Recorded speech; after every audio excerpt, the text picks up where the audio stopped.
Welcome back to another edition of Music Monday from the podcast Nurture the Mind. I am your host, Cole Poots, and this week it's not a music reaction. It's more so just a reaction of political events, I guess you could say. The reason that I'm covering this is because we are getting close to Election Day. The date that I'm recording, it is October 26th, a Saturday, and the election is coming up on November 5th. But at least one of the people that I'm covering ties back to music and one of the recent reactions that I've done, and that is none other than the artist known as Eminem. So this is a really short clip that we're going to go through. But basically, there was this rally that was held in Detroit for Kamala Harris and Barack Obama, I guess, two prominent members of the Democratic Party. And Eminem is the one that introduces these two. And then Obama starts doing the rap to Lose Yourself, the infamous song that was created by Eminem. And so we're gonna take a look at it. I'm gonna give you guys my thoughts, what I think about the situation. Like I said, it's very quick. This video it's like 2 minutes and 27 seconds.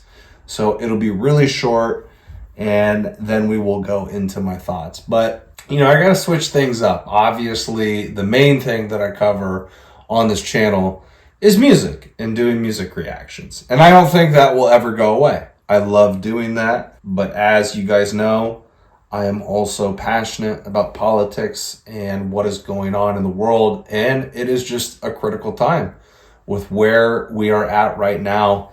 And there are still a lot of people in the United States that are afraid to express their opinion.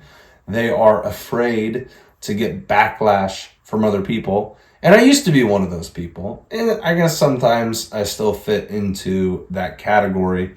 But over the years, I've done a much better job of breaking out of that mold and just talking about my opinions and my views. That's what we are supposed to do in this country, is have dialogue. And any of you out there that are listening and watching this, it's like, do not be afraid. I mean, you might be afraid, but who cares? If you're afraid, you have to be able to talk about your views. That is a sign of a healthy, well-functioning society, when we are able to talk about these things, talk about our views, talk about our differences, talk about the problems that are going on. Because if we can have these honest conversations about how we feel and get to the bottom of things and tell the truth, we can also try to come up with solutions. So a lot of you guys probably already know where I sit on, what aisle I'm on in terms of who I like in politics and who I'm going to vote for. I think it's pretty well evident, as I've talked about it, not on every video, but, a good chunk of my videos. So it may be no surprise to hear my thoughts on this whole shindig. But anyways, we're going to give it a shot. We're going to go listen to it. We're going to see what Eminem says. We're going to see what Barack says. And I'm not sure if Kamala is in this video at all. Detroit! What up, though? So look, I wrote down a few things I wanted to say. I love you too. Thank you. I'm here tonight for a couple of important reasons. As most of you know, the city of Detroit and the whole state of Michigan mean a lot to me. And going into this election, the spotlight is on us more than ever, and I think it's important to use your voice. So I'm encouraging everybody to get out and vote, please. I also think that people shouldn't be afraid to express their opinions. And I don't think anyone wants an America where people are worried about retribution or what people will do if you make your opinion known. I think Vice President Harris supports a future for this country where these freedoms and many others will be protected and upheld. Okay, I thought it was going to run all the way through, but I have some thoughts on what he just said. So basically talking about, using your voice, getting out there, casting your vote, not being afraid to share your opinions like I literally just said in the intro. And he's talking about how you should not fear that, whoever you elect into office is going to come back with retribution and try and go against that other side in their viewpoint. And I just think it's funny. I think it's ironic that he brings that up because people that have been on the right, people that are conservatives, conservative-minded, or even if you're not, but you still vote for Trump. Those people have been afraid for a very long time because of the media's rhetoric, because of the politicians' rhetoric against Trump and the right, the conservatives, and the Republicans. So I think it's a little bit ironic that Eminem says that. You talk about silent majority that came to the forefront back in 2016 because what was the media doing? They were predicting that Hillary Clinton was going to run away with that election by a landslide, and she got trumped. No pun intended. Well, yes, actually, a pun intended. But they start that rhetoric all the way back in 2016, making people feel afraid to voice their opinion or voice their support for Donald Trump. And it still goes on to this day. I know so many people that are afraid to share their opinions. I'll post a lot of stuff on my Instagram, especially on my stories, just about my views or whatever, or my support for Donald Trump. And literally, I think it was earlier this week, I had a girl come up to me in our gym. She's a member at our gym. And she's like, how do you not get in trouble for that stuff? Like from your place of work because you're so vocal about your views and your opinions. I'm just like, hey, it's got to be said. It's got to be done. That's the most minimal thing that I could do is post about it on social media, post about it on Instagram. I think the more effective thing is having conversations with people in person. But, I can't tell you how many conversations I've had with people where, they say that they're afraid still to this day, 2024, 8 years after Trump originally got in office. And they are afraid to speak their mind, even if it's not about a political candidate, even if it's just a view that they hold. Maybe it's like a policy decision or something. People are afraid to rock the boat. They're afraid to have those conversations because typically what this guy's talking about, Mr. Eminem here, the left is the side that berades the right, berades people if they have a view that doesn't align with theirs. So I think it's kind of absurd that he said that. I think it's very hypocritical because the left has always, at least in recent memory, the left has been the side to fearmonger the other side. And that's why the other side does not speak up as much. That's why they take the high road. That's why they just say, hey, like I'm going to be the moral superior here and, not even engage with these people. I'm not going to get into a discussion or an argument. And it's because the left is fucking insane. Those people are fucking crazy and they will berate you at any cost, anytime that they feel necessary. So that was interesting that he said that. And I just wanted to point out that little counter argument that I had in my head. But let's keep going because this is a short video and we're only at 1 minute and 6 seconds. And here to tell you much more about that, President Barack Obama.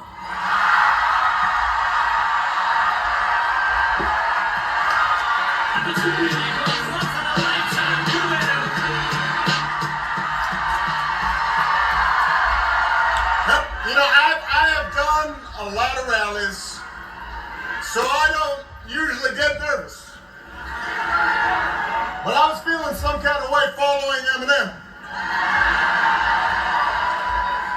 And I noticed my palms are sweaty, knees weak, arms are heavy. Darling, I'm my sweater already. Mom's spaghetti. I'm nervous, but on the surface I look calm and ready to drop bombs, but I keep on forgetting.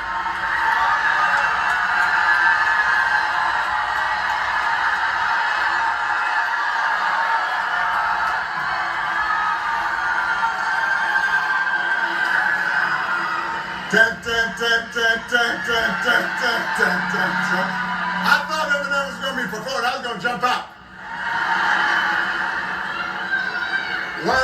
Love me some Eminem. All right, so there you see it. Barack Obama comes out. I don't know how long he talked because this is a short clip, but at least what we see there is, he's trying to play cutesy to the crowd. He's trying to warm up the crowd, get into the rap because that's a classic rap song. Everybody knows that song, trying to hype up the crowd. I understand it. I get it. But I think at this point, outside of the people that were in attendance at that rally, that were in the crowd, most Americans realize what's going on, the corruption that's going on, the shit that is going on in our country. A lot of families, middle class, hardworking Americans are struggling, to pay their bills, to get ahead in life. Everything is so much more expensive with inflation. When you go to the store, you get your groceries, whether you're trying to get gas. Literally everything out there costs so much more. And so they're not worried about these cute little moments that they're trying to pose right here, trying to pander to certain demographics, certain populations of people. That shit is over. That is gone. I look at that and I'm like, that doesn't sway me towards voting for Kamala. I mean, I know I've already made up my mind, but I'm trying to put myself in the perspective of somebody that might be sitting on the fence or somebody that is independent. We don't care about that shit. Stop trying to be cute. We have actual problems in our country that need to be fixed. And there's so many. You want me to go down the list? Economy is one that I just listed. You have the illegal migrants that are coming across the border at record numbers under the Biden and Kamala Harris administration. You have conflicts that are going on around the world that we are funding, that we are a part of. So Russia, Ukraine, things that are going on in the Middle East. We have a fentanyl and drug crisis going on in our country, killing a shit ton of people. We have homeless veterans that are not taken care of. We have our big cities that are run down. They look like shitholes, and it's like the government officials that are in charge in those cities or those states, they have no interest to actually fix those things. We just had 2 hurricanes that came down to the south in Florida and then also in North Carolina.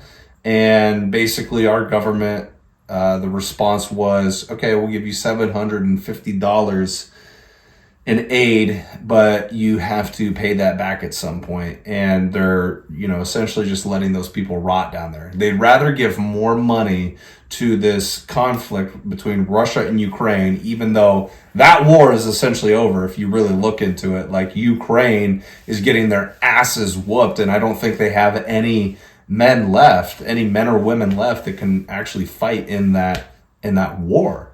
So you give all this money over to Ukraine, and then you completely neglect the things that are going on inside of your own country on your own soil. And so people don't care about this cute rap, trying to pander to the crowd. Here, look at me, I'm singing, rapping Eminem's lyrics, that'll hype people up. Like, no, that's not what we're concerned about. We're trying to get this country back on track. And that is what that party is choosing to not do. If you look at any of Kamala's interviews in recent memory, she never answers questions. Anytime she is asked about her policies, she can never, give you a concrete answer on what her policy is or how she's going to fix things. She keeps saying, well, when I get elected, if I'm elected, I will fix it. I will take care of it. And it's like, okay, you say that, but you are in office right now as the vice president, and you've been the vice president since 2020 when Joe Biden was quote unquote elected, even though I don't believe that. I think that election of 2020 was phony to begin with. But it just shows that side. They have no interest in actually solving problems. And I'm not saying the right is much better. Now that I've been paying attention for the last 4 years since 2020, I wouldn't even consider myself as a Republican or a conservative. Based on my views, one would probably say, yeah, it looks like he's on that side. I've always identified as a moderate, somewhere in the middle, but I realize how fucking crazy the left, the far left, the progressive movement is. And we cannot have that in our country no longer. We already have had this experiment for the last 4 years, and it has not worked. It's made everything worse. And so if you think that things are going to get better under Kamala, you are absolutely delusional, because if anything, she is more progressive than Joe Biden. She is more far left, more liberal than what he is. And she's openly stated that. She's openly admitted to that. So if his policies didn't work, they made this country struggle more and be in a worse position. Well, she's only going to accelerate this car even faster in that direction. So, everybody can say whatever they want to say about Donald Trump. And I understand why people don't like him. And I have certain criticisms about him. But he is the best candidate for the job. And you cannot deny that. He's already had 4 years in the office, and he got a lot accomplished.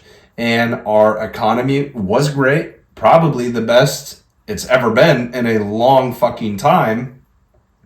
There were no conflicts that were going on around the world. There was nothing between Russia and Ukraine. There wasn't anything going on in the Middle East. For the most part, things were fairly peaceful. I think he accomplished a lot. I think he could have accomplished more, but I think his first term, he didn't account for how hard it was going to be, everything that he was going to have to fight up against. And, can you really you could probably understand where this man is coming from. It didn't matter what accomplishment or what good he did in the office, because the whole time he was being slandered by the media, by his political opponents. That to anybody would be super fucking annoying if you had to deal with that 24/7. And they never talked about your accomplishments. They never talked about how you are actually a good person that truly cares about your country. I mean, the guy loves USA and wants to get it back on the right track. And so, in part, I'm doing this reaction, but in a weird way, it's like I have to say to people, if anybody watches this and they're kind of still indifferent, you're still sitting on the fence, you're still trying to figure it out, or even if you say that you don't want to vote in this election because it's pointless, dude, you cannot give in to that narrative. You cannot give in to that thought. I understand how it can be discouraging. I understand how it can be frustrating. I'll be fucking flat out honest with you guys. Recently, so I just got my dad's truck, his old truck, 2016 Honda Ridgeline, and I got rid of my 2011 Honda CRV because it's just fucking old and it wasn't gonna last. It'll last for a while if it gets a lot of things worked on or certain replacements done for the car, but I needed to upgrade to a newer vehicle because my dad was going to go get the new 2024 Honda Ridgeline. And so that's another expense, another bill that I'm going to have to pay for is, insurance on the car, but also just paying for that truck. And so it's made me kind of freak out a little bit and get inside of my head because I'm like, all right, there's already a shit ton of bills that I have to pay, student loans, rent, electricity, like all of these certain things. And I'm looking at my account and I'm feeling like that I'm never actually getting ahead in life. I feel like most young people like me are in this same place where it is so hard to get ahead. I don't feel like I'm actually saving a ton of money or storing away a ton of money because of all the bills that I have to pay for. Partly my lifestyle, and I should make some lifestyle changes where I'm not going out and spending as much as I am. So I'll take accountability on that front. But also, you know, we struggle because of how fucking expensive it is. And so I'm worrying about all these things, and I'm like, how in the fuck is this going to get taken care of? How is this going to get better? How am I going to be able to pay this thing? And so I'm freaking out, man, a little bit. Like, I'm kind of stressed, and it's a good thing that it's happening because it's allowing me to make certain adjustments that needed to be made. Say all of that to be said, that obviously causes me to be discouraged, because then I look at myself and I'm like, what am I doing wrong?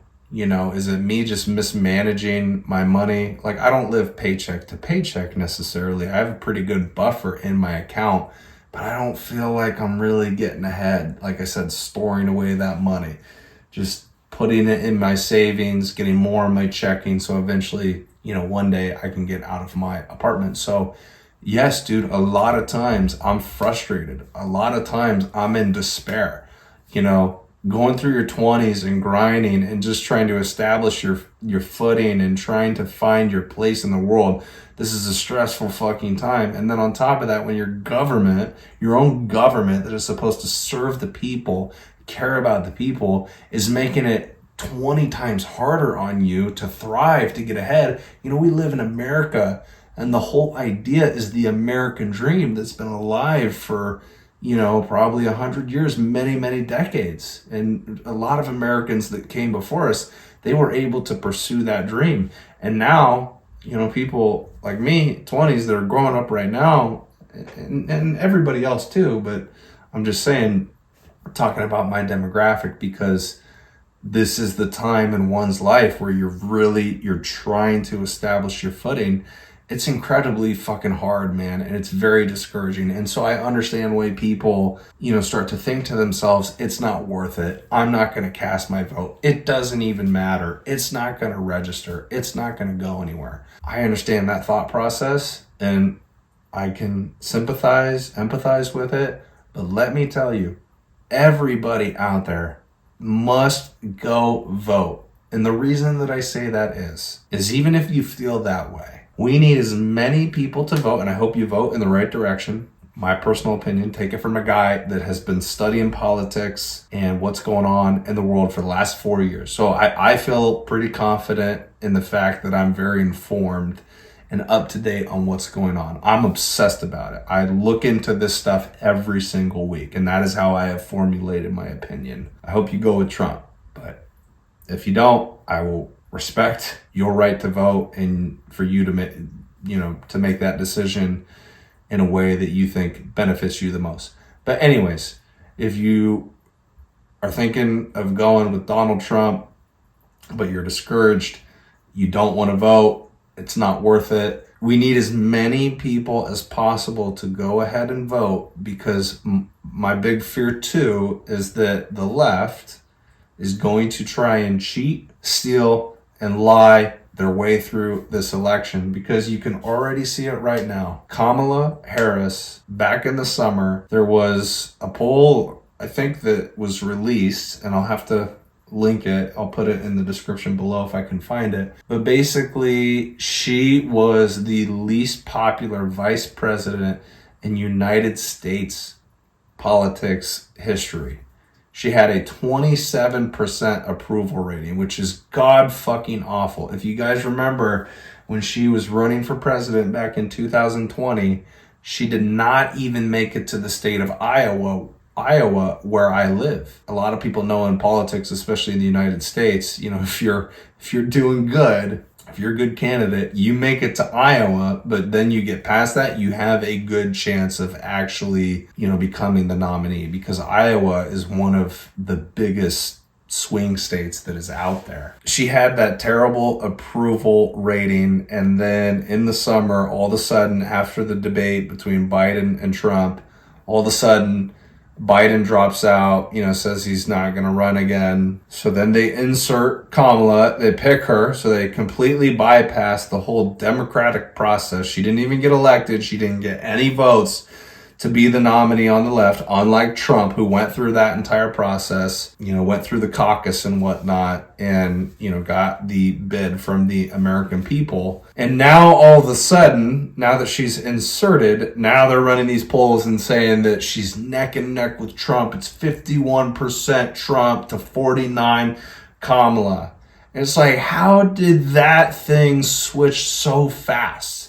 Being the least popular vice president to all of a sudden being so likable and so popular, and she's got a real chance to beat Donald Trump. I don't believe that for a split second. I don't think there's no evidence to me that things could switch that fast. I'm afraid that they're going to try and cheat and steal and lie their way through this election. And so we have to go out, we have to vote, get as many votes as possible, because if we do that, it's going to make it incredibly hard, that much harder for the left to try and cheat their way through this election and get to the White House to become president.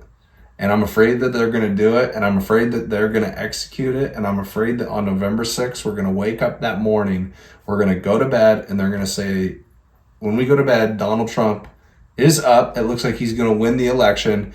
And then on the morning of November 6th, they're going to say, magically somehow, Kamala defeated all of the odds, overcame all of the obstacles, and she beat Donald Trump somehow.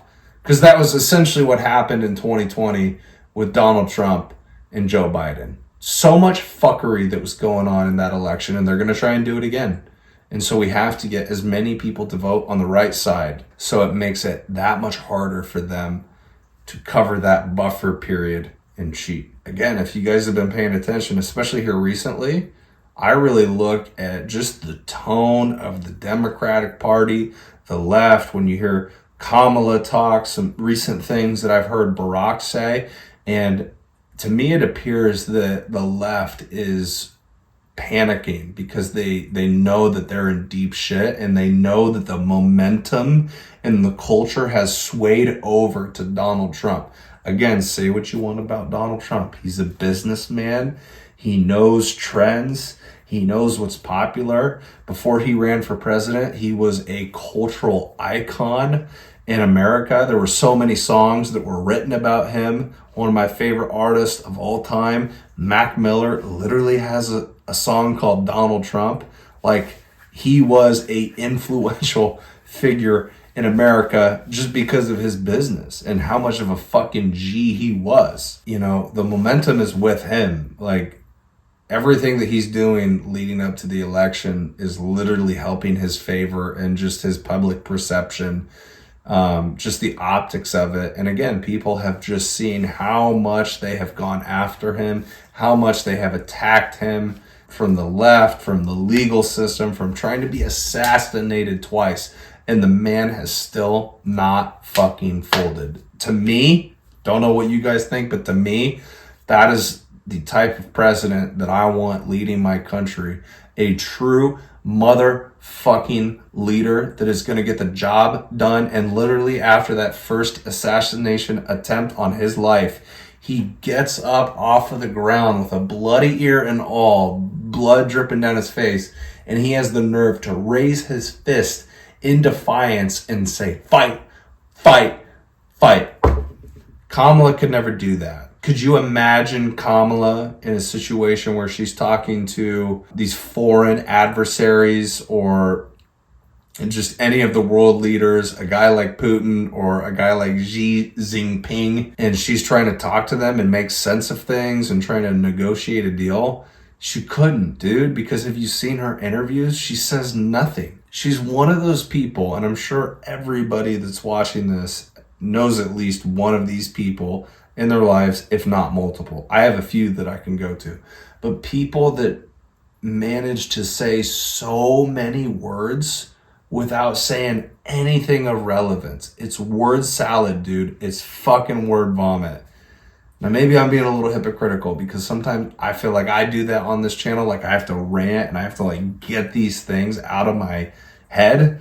But I've always been told by people that they appreciate that. And they're like, damn, dude, that was fucking beautiful. Where the fuck did that come from? And I'm like, I don't know, man. It's just my OCD brain. It's just how it works. Like, that's how I iron out things, is by speaking about it and just tying all of these ideas together. And sometimes it might be complete nonsense, not make any sense, but it's always worked in my favor because people are like, damn, dude, that was brilliant. But she could not talk to other world leaders because she can't even complete an interview. Yeah, we watched that video, but I knew that I needed to come on here and, talk about politics and, give my 2 cents, something that I'm obviously very passionate about. And so I just hope you guys are willing to participate as well. Go out there and make the right decision. Again, I wouldn't be disrespectful to somebody that voted for Kamala. I would just be like, yeah, that's not my choice. That's fucking stupid. But I just want to encourage people, dude, do not be afraid to vote. Do not be afraid to speak your mind. Do not be afraid to talk about the truth, man. The truth will always prevail. The truth will always set you free, and good will always defeat evil. Even though I'm terrified of what's going to happen, I feel very confident about this election and the fact that Trump is going to get back in office and restore order. I think the thing that gave me that confidence for the most part is when, you're watching the video clip of that first assassination attempt, and the fact that that sniper, just grazes Trump's ear, and Trump turns at the right time, because if Trump didn't turn, he would have been, nailed square in the freaking head, right in the noggin. And to me, it's just an act of God. That was God right there that was nudging him to move and protected him, because God knows we got to get this man back in office if we want to start to turn things around in the right direction, and then get an even better candidate in 2028 when the next election rolls around. So anyways, guys, that is the reaction. That is the review. That is the rant. I hope you guys enjoyed it. As always, if you're new to the channel, or even if you've been over here a few times, or if you're a subscriber, there's 4 things that I ask that you do. If you are new to the channel, then please subscribe to the channel. Number 2, please like the video. Number 3, please spread the message. So share the video, share the message. You can do that on social media. You can have conversations with people about what you heard, about what you watched. And then also, don't be afraid to comment in the comment section below. I love hearing from you guys. I love hearing your story, your experiences, your take on things, whatever it may be, and creating that dialogue. But definitely just, do one of those 4 things, especially if you got value, if you thought this was good content, if it wasn't a waste of your time. Please do one of those 4 things. Please do me a solid. That was basically it. So I am going to dip out, and I'm probably going to go watch some college football, probably edit the footage that we just recorded. But I love you guys. Thank you, as always, for coming over here and hanging out on the channel. Take care. Bye-bye.